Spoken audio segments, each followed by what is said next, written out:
শাক ডাঁটা আলু চচ্চড়ি। এর জন্য কড়াইতে সরষের তেল, কালো জিরে, পেঁয়াজ কুচি, টমেটো, আদা, রসুন, কাঁচা লঙ্কা বাটা, জিরে ধনে গুঁড়ো, একটু জল দিয়ে মশলাটি ভালোভাবে ভেজে নেব।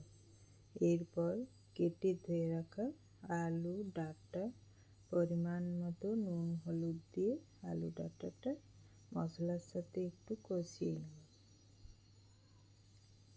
কিছুক্ষণ কষিয়ে তার মধ্যে জল দিয়ে ঢাকা দিয়ে আলু ডাঁটাটা সিদ্ধ করে নেব।